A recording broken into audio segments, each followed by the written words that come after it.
This all begins back in 2005. A guy at the zoo, the guy that played Shaggy from the Scooby-Doo movie, and Mr. Pokemon all worked at PayPal. After realizing how much of a piece of shit the company was, they went ahead and founded Youchube. They had to test to make sure the site worked, so they went ahead and got the guy at the zoo to talk about being at the zoo. Cool thing about these guys is that they have really long fronts. Using my own personal time machine I constructed thanks to watching Rick and Morty, I can travel back into the past to see Youtube's site in 2005. As you can see, YouTube 2005 was the premiere for online content, so not much has changed since then. 2006 rolled in. YouTube announced that over 65,000 new videos were being uploaded daily, bringing in over 100 million views daily to the site. At the time, YouTube's headquarters was set up in the most premier location of Silicon Valley,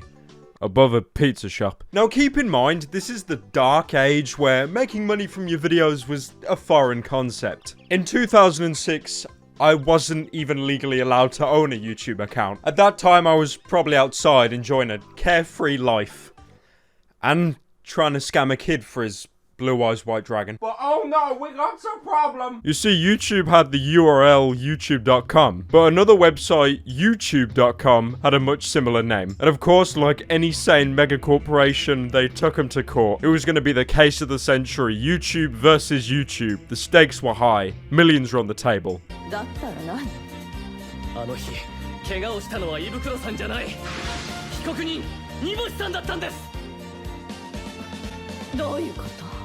They lost? Maybe next time, Since then, YouTube has become YouTube Online. Taking a quick look at their site, you can clearly see why YouTube intimidated them so much. How can you know what welder to buy without watching a review video first? We are going to talk about this Harbor Freight welder coming up in this video. Drop that intro. October 2006. Google is on the hunt. It gets the scent of new prey. They offer the Three Musketeers $1.65 billion. They graciously accept, offering their souls to the Dark Lord and even making a little video showing how happy they are. Hi YouTube, this is Chad and Steve. We're the co-founders of the site, and we just want to say thank you. Today we have some exciting news for you. We've been acquired by Google. Yeah, thanks. Thanks to every one of you guys that have been contributing to YouTube, the community. We wouldn't be anywhere close to where we are without the help of this community. Thanks a lot. You can definitely tell that these individuals have millions in their bank account. This man looks like he's deciding whether to purchase the cameraman's entire family. And this man looks like he's already done it. Hey, could you guys subscribe to me on YouTube? It's pyrocynical.youtube.com. Thanks guys, thanks. In November 2006, the acquisition was complete. Google officially owned YouTube. One of the first things they did was reduce the length of videos uploaded to 10 minutes, as most of the videos that went past that point were re-uploads of TV shows. Yeah, it's nice to see that never came back to bite them in the ass, right?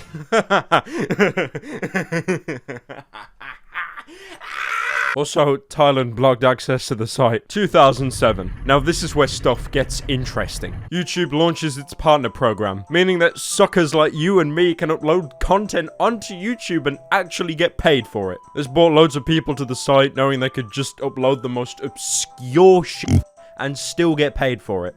मुझसे ये सवाल कई बार पूछा जाता है कि Google AdSense को YouTube से जोड़कर पैसे कैसे कमाते हैं। Without this program, pretty much 99% of all the creators you watch and enjoy on this site wouldn't be here. And you wouldn't hear my dumbass voice either. This is also when YouTube introduced its Content ID system, probably in an attempt to control all the re-uploads of Family Guy funny moments. YouTube began trials of a bot that would detect videos it thought infringed copyright. But Pyro, isn't the Content ID system the second worst invention created by mankind? Only beaten by the Resident Evil 4 chainsaw controller? You're absolutely right. The Content ID system is trash! Muy buenas a todos, Soy Francisco Beltrán. What? Mas, cara, são dois itens muito legais. Muito legais. I honestly think Capcom ditched all the shipments in Spain so the rest of the world wouldn't find them. I'm sure that for every one video that is fairly content ID, there's about 450 trillion that are unfairly claimed. Now, although this system sucks monkey nuts, I can empathize with why YouTube had to implement this system. Viacom, among other companies, filed a bunch of lawsuits against YouTube saying they did too little to prevent copyright infringement, demanding $1 million. So YouTube was given a catch-22. They had to ignore these demands and get sued by an even larger company, or they had to implement this whack content ID system, bringing misery to millions, but at least the site stays open. I mean, things got better, right? They brought managed channels in later, so they weren't scanned by this repulsive bot, and they had more freedom on the site, right? Surely it can't get any worse than it already is. But don't worry, guys, there is some good news. Thailand allowed its people back on the site again. YouTube is growing, now the second most visited website in the world, garnering over 15 billion visitors each month. But YouTube was still ratchet tube. The layout was serviceable at best, and watching a video on the site boosted sales of glasses by 87%. It actually got so bad that the consistent eye squinting from watching low quality videos on YouTube was directly linked to higher accidents across the world. Asia was the biggest casualty of this event, mostly due to their small feet. And in October 2007, China took the initiative and blocked access to the site. 2008 rolls around, and Google's like, no, we can't be having people buying glasses before they buy our Google Glass. So they went ahead and slightly changed the resolution. Oh, I see that. That's not good enough for you. Well, here you go. It's 720p, you pretty bastard. Everything seemed to be going well for YouTube. But Big Brother saw YouTube's growth, and it wasn't happy. Turkey blocked YouTube entirely. The government were horrified that people had different opinions online. The United Kingdom was also disgusted that people had different opinions online. It seemed that the entire world was staring down at YouTube. It only had one decision: to redirect every YouTube video to Rick Astley.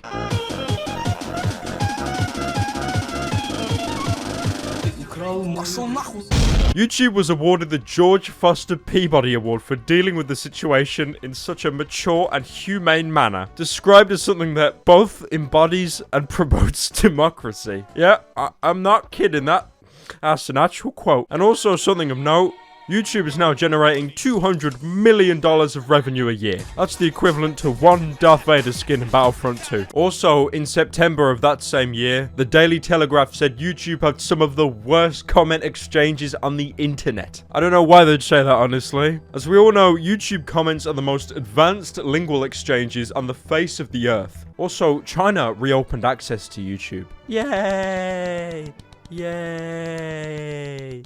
Yeah. Clearly they realized what kind of content they were missing out on. 2009. 1080p video quality is introduced, meaning you can watch your favorite videos in slightly better quality. Also, 3D videos were introduced. Yeah, they really turned out to be a massive success. Also, you could now watch YouTube on the TV and show everyone the content you enjoyed.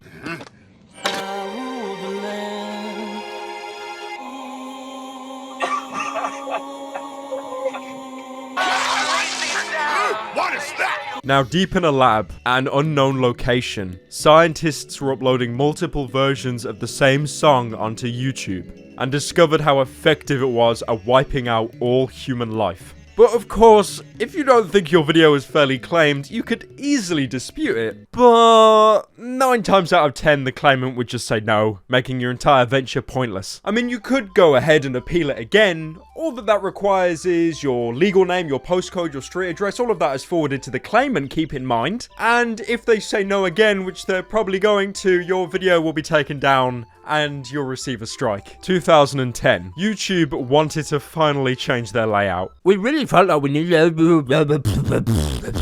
So in May, they went ahead and changed the look of the site. Also, YouTube for mobile was launched, allowing you to watch your favorite creators on the go. On top of that, you could now rent films straight from YouTube, something which I'm sure had a massive success. But reports shown that nearly 1/3 of all content on YouTube was uploaded without permission of the copyright holders. Yeah, I'm pretty sure Viacom did that study.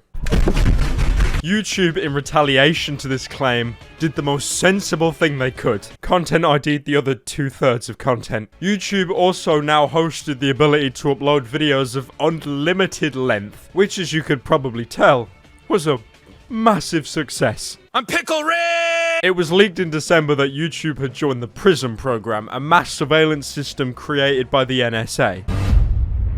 Jesus Christ, that's Jason Bourne. So be wary when you next go browsing. But don't worry, the incognito tab gives you full anonymity. 2011, or as it's known in history, the Dark Age. Google Plus is directly integrated into YouTube in an attempt to streamline the site. The results were less than desirable. How did they make it worse? I didn't think there was anything worse than the Google comment section! Hey, Google, please stop. Please just f***ing stop. No one's using the real name! I saw Hitler! I saw Jesus Christ! I saw Obama! It's not... unless that was really Obama! Fortunately, the Bob Army was at hand to fight off Google Plus. But Google Plus wasn't finished, and 2 years later, it'd be back with a vengeance.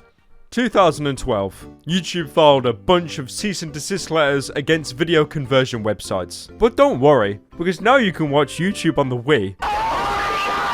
Also, Coney 2012 was a thing. You guys remember that? I think it was a big thing back in 2012. Did they ever catch him? No? Or maybe next year. Coney 2017. 2013. Live streaming was made public, as long as you had at least 1,000 subscribers. Serious crap! The limit was reduced to 100 and then removed entirely, so anyone, anywhere could stream their content to the world. Video responses were also removed from the site. Remember the plague of the reply girls, each with the IQ and appearance of a goblin shark, showing their pretty little rack to get clicks from horny Roblox players? They're flipping everywhere. Even on this video, because it's about reply girls, there will be about 5 down here to the left of me. You look down in the related videos, there'll probably be some reply girls there. But sexual appeal aside, the reply girls brought real discussion to every single video they replied to. So, anyways, yeah. But something much darker has arrived. Google Plus is back, and with a vengeance. Now forcing users to have a Google Plus account just to comment on videos. The results were... Eat a cantaloupe, clean your toilet, play tetherball with a small Portuguese child. As long as you're not joining Google Plus, you're enjoying the benefits of not Google Plus. It's that easy. It actually reached the point that the man in the zoo, one of the founders of YouTube, came back just to express his distress. Why the f do I need a Google Plus account just to comment on a video? And yes, he did actually say that. The video with the announcement didn't fare too well either, but then again, when has a public service announcement from YouTube ever done well? Think about it. YouTube heroes? Great joke, buddy. Nice knee slapper. Google Plus was essentially Facebook if Facebook was made from an alien visiting Earth, and the only experience they've had with Facebook is watching an 89-year-old pensioner use it. If that wasn't bad enough, Nintendo went on this massive dumbass copyright spree, claiming pretty much every single video that featured their games or characters. And to this day, they're still punishing people for giving pretty much free promotion to their games. Nintendo, your games are legendary, but your PR fucking sucks. Mother donkey dick, you uncle rimming piece of anal washing face head ass mother. 2014, Susan Wojcicki becomes the CEO of YouTube. Fun fact: only 2% of all humans on Earth can pronounce her name properly. Her surname is allegedly Polish, but to me, it sounds like a crappy name you'd give your mage OC in Skyrim. Also, 60 frame a second videos were introduced. This sparked a grand discussion on how many frames a second the eye can see. The correct answer is, at least 7. At least 7. At the time, President Obama had a meeting with leading YouTube creators, but PewDiePie wasn't there, so who cares? Do you care? I don't care.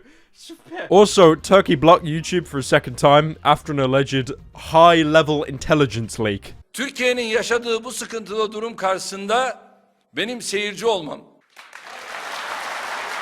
2015. YouTube adopted a new logo, removing the broadcast yourself motto. Another app was released, YouTube Kids. It was designed to help filter out possibly harmful content to children. YouTubers were hand-picked for this program, and while initially having noble goals, it has been overthrown by more undesirable elements. Elements I'll probably talk about in another video. In lighter news, YouTube launched YouTube Gaming and proceeded to get roasted into oblivion by Twitch. I couldn't really tell you which platform was better, seeming my internet is about as consistent as PlayerUnknown's Battlegrounds frame rate. My game won an award, Potato, even though it was a voting system, which doesn't make it fair. It's just a popularity contest, and my game's pretty damn popular. Potato. And the finale of YouTube's new announcements for that year, YouTube Red.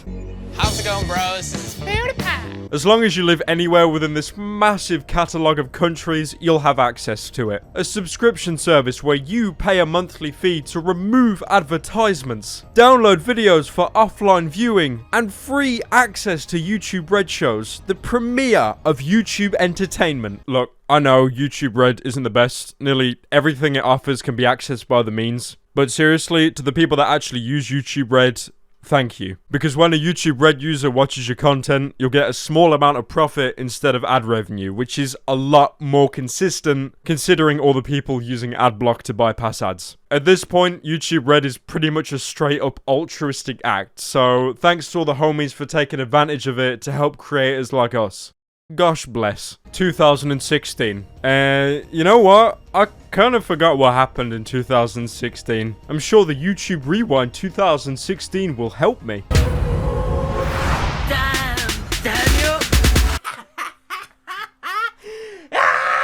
YouTube 2017, or as the history books will remember it, Judgment Day. The day the human race was nearly destroyed by the weapons they built to protect themselves. Advertisers found their content being played on a bunch of despicable, hateful content. So they pulled their ads, and apparently there weren't enough to go around, and everyone's earnings began to tank.